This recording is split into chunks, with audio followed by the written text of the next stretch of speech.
ऐसी आवाज नहीं चलेगी भाई। 24 में मोदी जी को प्रधानमंत्री बनाना है या नहीं बनाना है? छत्तीसगढ़ में भाजपा सरकार बनानी है या नहीं बनानी है? तो मेरे साथ दोनों हाथ उठाइए, उठाइए दोनों हाथ। पेंडोल के बाहर भी खड़े हैं वो सभी लोग उठाएं।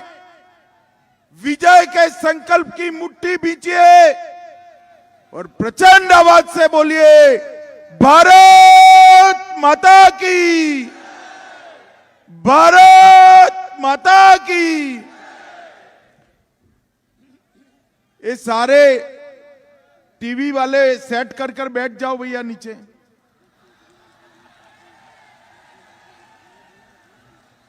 प्लीज बैठ जाइए, बैठ जाओ यार। अब कुछ नहीं है तो सब ऑनलाइन उपलब्ध है। और पीछे जो लोग खड़े हैं पुलिस के लोग, उनको बीच के गैप में आने दे जरा भाई। बाहर जो खड़े हैं ना, आवाज बाहर जा रही है। बाहर से लोगों को बीच के गैप में आ जाने दो भाई। पीछे जो कार्यकर्ता है वो जरा व्यवस्था करे। सारे लोगों को बीच के गैप में आने दो।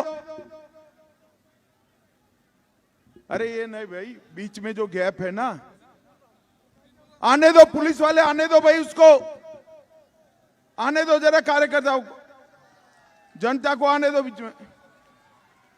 मेरे साथ बोलिए, भारत माता की, भारत माता की, भारत माता की। मंच पर उपस्थित श्रीमान रविंद्र राय जी, दुर्ग संभाग के प्रभारी, प्रदेश के महामंत्री, हमारे वरिष्ठ नेता भाई विजय शर्मा जी, श्री ओम प्रकाश जोशी जी, जिला अध्यक्ष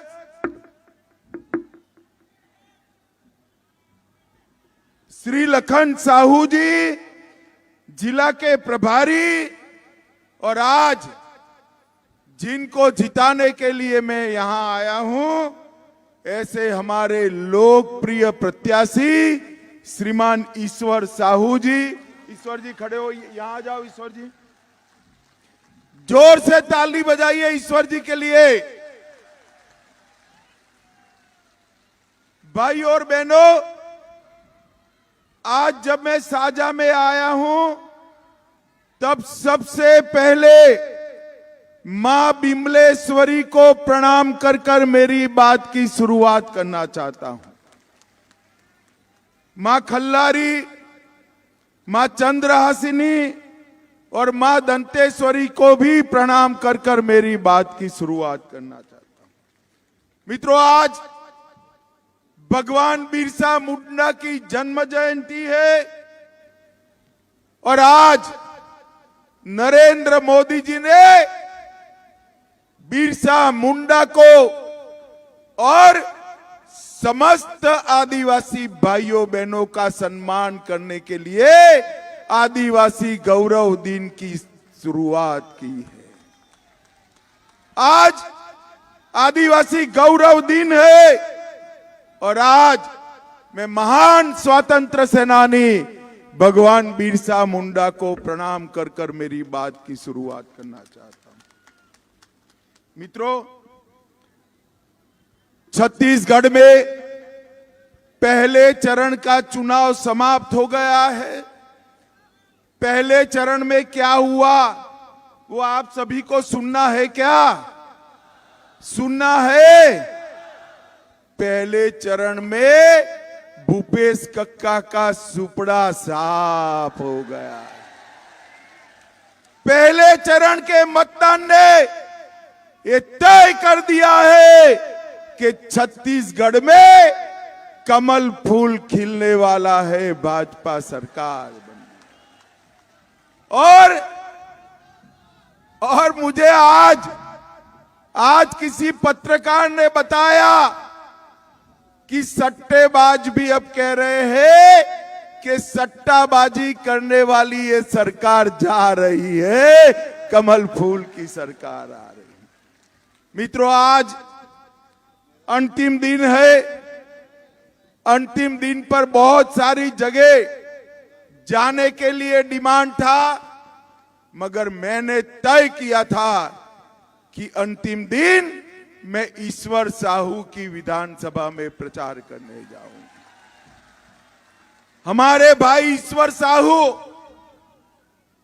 एक प्रत्याशी नहीं है, ईश्वर साहू प्रतीक है न्याय की लड़ाई का।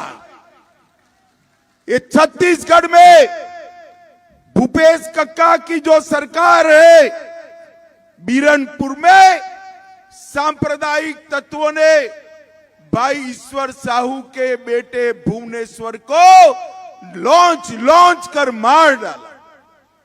और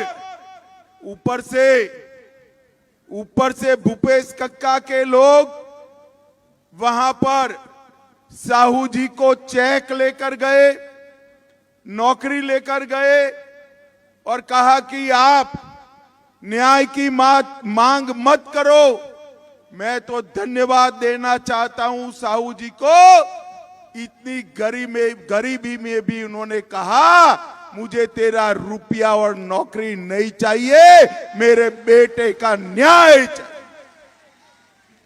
और आज साजा में भरी सभा में मैं कहकर जाता हूं, भुवनेश्वर साहू को न्याय दिलाने की जिम्मेदारी हमारी है, हमारी।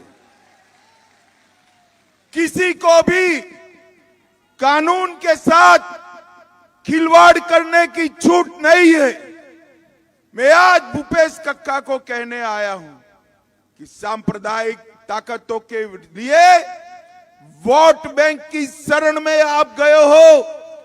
छत्तीसगढ़ में न जाने कितने भुवनेश्वर साहू शहीद हो गए, मगर आपके माथे पर जू नहीं रहेंगे।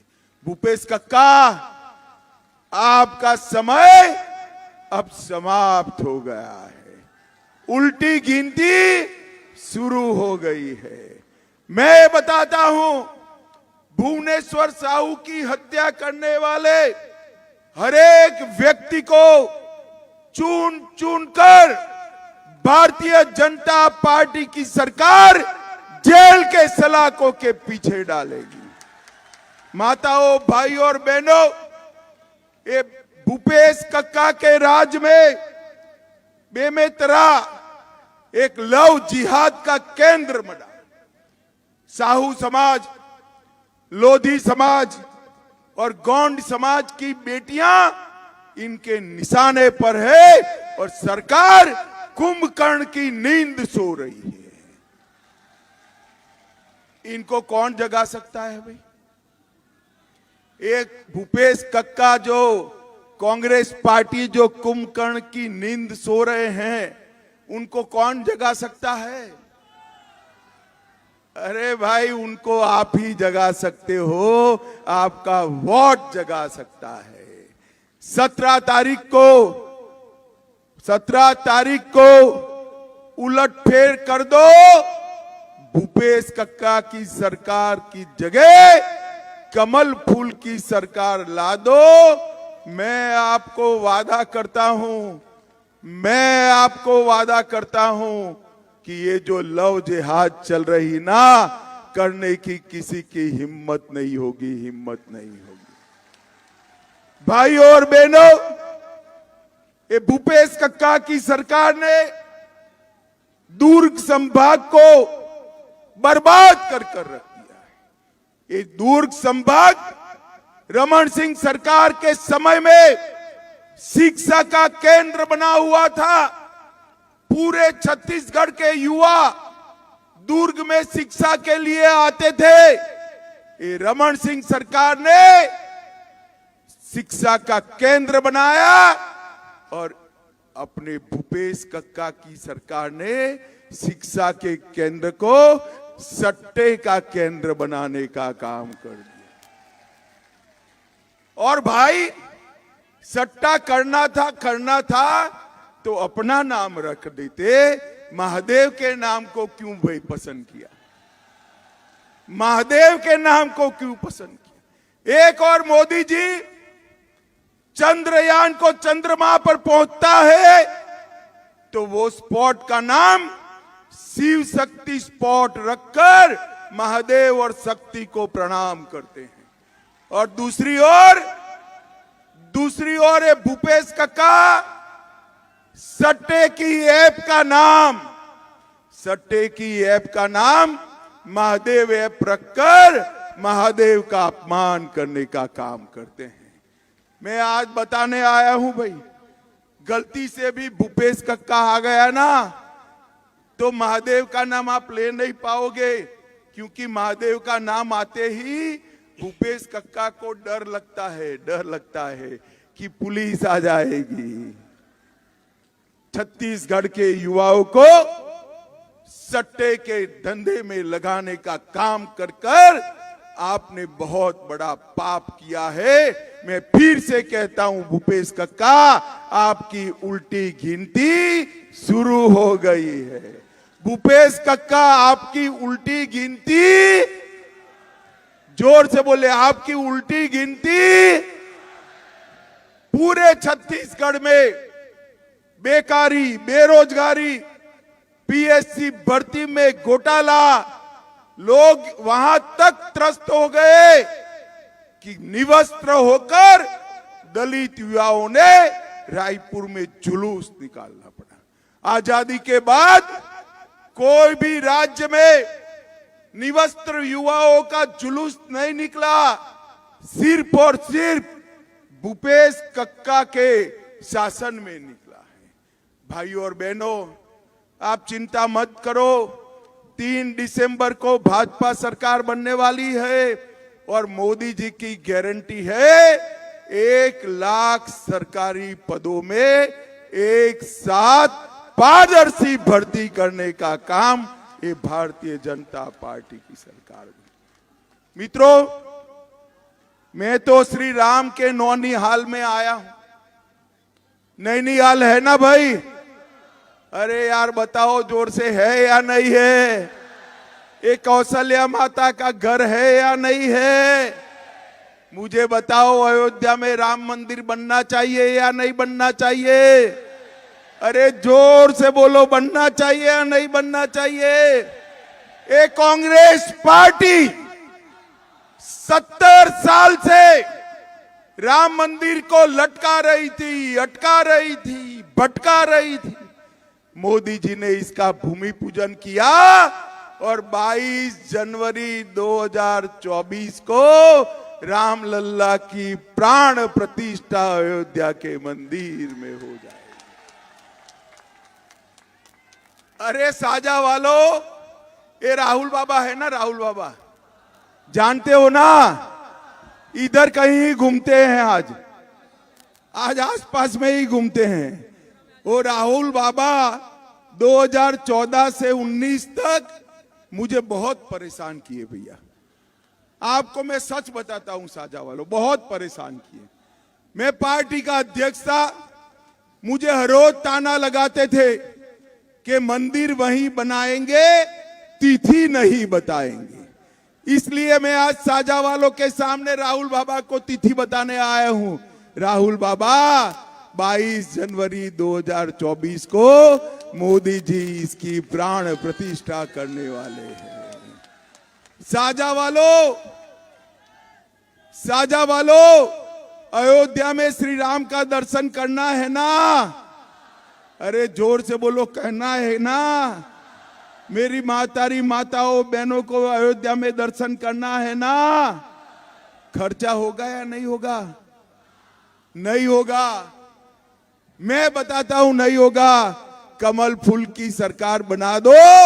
3 दिसंबर को बारी बारी सभी छत्तीसगढ़ वालों को भाजपा सरकार अयोध्या में श्री राम का दर्शन करा दे। माताओं, भाइयों, बहनों, ये भाजपा की गारंटी है। अयोध्या में श्री राम लल्ला का दर्शन हम सभी छत्तीसगढ़ वासियों को कराएंगे।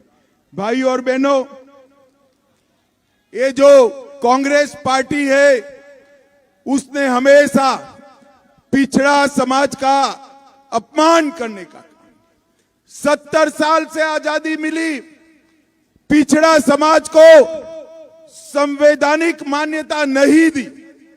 हमारा साहू समाज, कुर्मी समाज, कई सारे पिछड़ा समाज को संवैधानिक मान्यता देने का काम उन्होंने नहीं किया। नरेंद्र मोदी जी ने पिछड़ा वर्ग आयोग को संवैधानिक मान्यता देने का काम नरेंद्र मोदी जी ने किया। हमने, भाजपा ने पहली बार, जोर से ताली बजाना बाद में, पहली बार देश को अति पिछड़ा समाज का प्रधानमंत्री देने का काम भारतीय जनता पार्टी ने किया है। मोदी जी की मंत्रिमंडल में 27 मंत्री पिछड़ा समाज से है।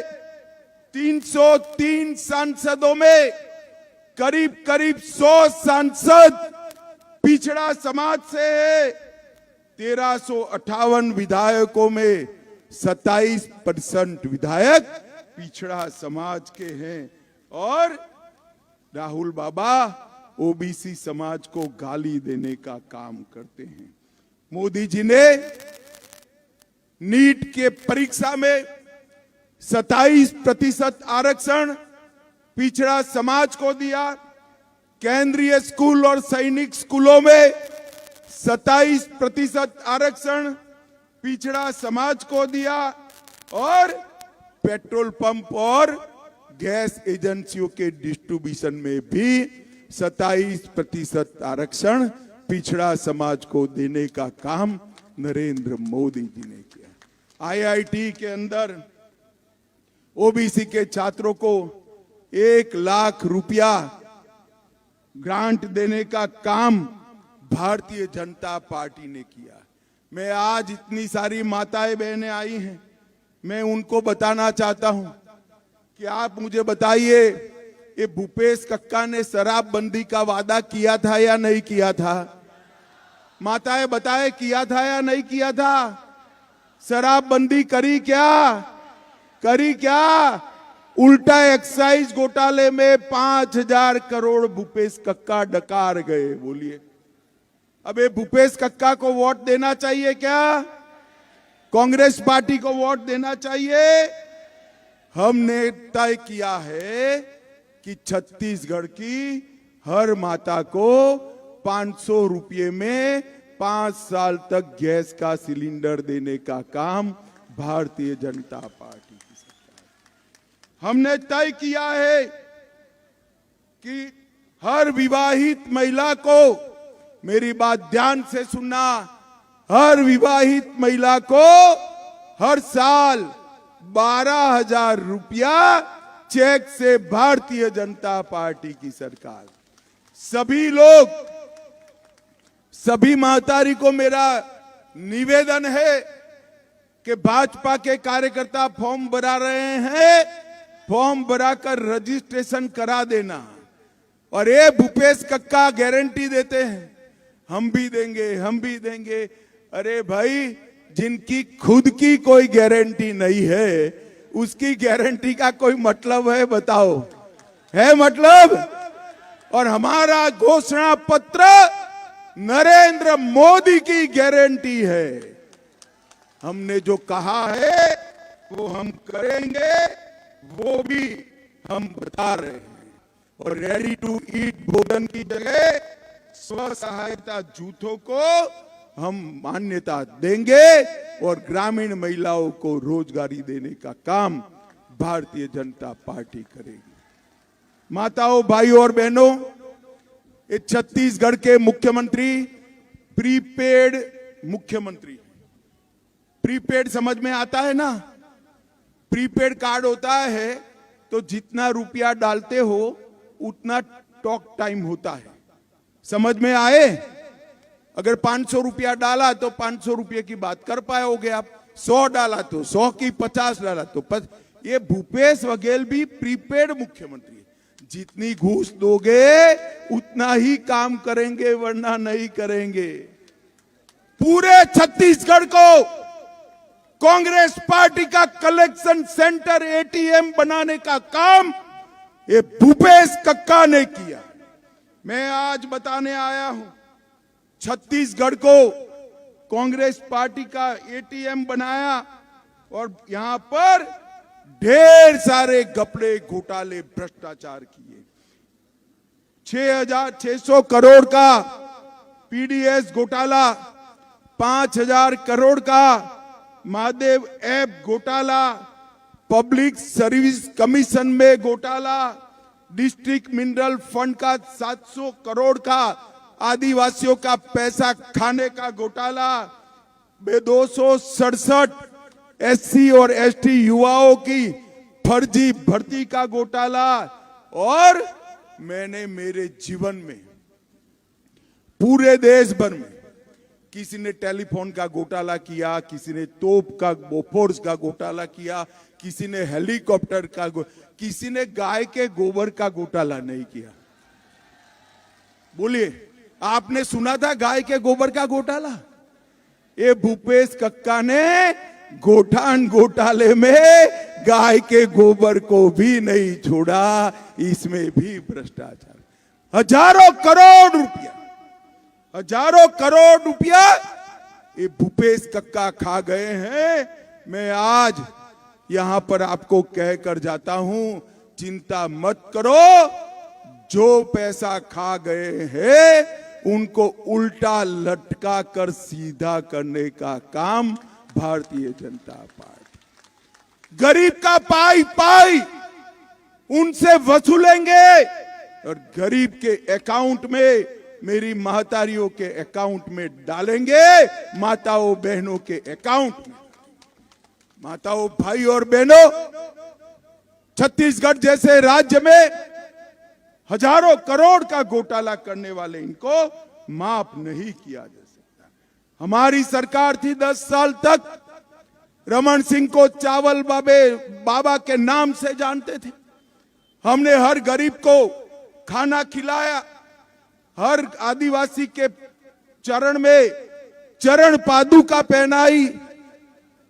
छत्तीसगढ़ को सीमेंट हब, एल्यूमिनियम हब, इस्पात हब, शिक्षा का हब बनाने का काम रमन सिंह सरकार ने किया। और मैं आज बताता हूं, ये दान कर रहे हैं, 2700 रुपये से दान खरीदते हैं, इसमें से 2200 रुपया मोदी जी का है। 2200 रुपया, सिर्फ 500 रुपया ऐड कर वो बोल करते हैं। मगर अब मैं बता देता हूं, हमारी मोदी गारंटी है कि हर किसान से प्रति एकड़ 21 क्विंटल धान 3100 रुपया में खरीदने का काम भारतीय जनता पार्टी की सरकार, 4500 रुपये से तेंदुपत्ता और 5500 रुपया बोनस और 15 दिन की गारंटी भारतीय जनता पार्टी की सरकार आदिवासी भाइयों बहनों को देती है। मित्रों, हमने तय किया है कि आने वाले समय में छत्तीसगढ़ को देश का नंबर 1 राज्य बनाएंगे। सारे राज्यों के बीच में एक स्पर्धा जो मोदी जी ने शुरू करी है, इसमें छत्तीसगढ़ पीछे नहीं रहेगा। जब हमारी सरकार थी तब मनरेगा में 150 दिन की रोजगारी देने वाला एकमात्र राज्य छत्तीसगढ़ था। मजदूर करने वाली बहनों को मातृत्व का अवकाश देने वाला सबसे पहला राज्य छत्तीसगढ़ था। पंचायत चुनाव में 50% माताओं को आरक्षण देने वाला पहला राज्य छत्तीसगढ़ था। नगरीय इकाइयों को में आरक्षण देने वाला राज्य छत्तीसगढ़ था। भूपेश बघेल ने 5 साल में छत्तीसगढ़ को करप्शन का हब बनाने का काम किया है। माताओं, भाइयों और बहनों, आज मैं आया हूं, बड़े मन से आपको एक अपील करने आया हूं। आपका वोट सिर्फ भाजपा सरकार नहीं बनाएगा। आपका एक वोट भाई भुवनेश्वर साहू को न्याय दिलाने का काम करेगा। ये तुष्टीकरण की राजनीति को सबक सिखाने का काम करेगा। आपका एक वोट भुवनेश्वर साहू को न्याय दिलाने का वोट। मुझे बताओ 17 तारीख को कमल के निशान पर बटन दबाओगे क्या? जोर से बोलो, दबाओगे? ईश्वर साहू जी को जिताओगे? भाजपा सरकार बनाओगे? 24 में मोदी जी को फिर से प्रधानमंत्री बनाओगे?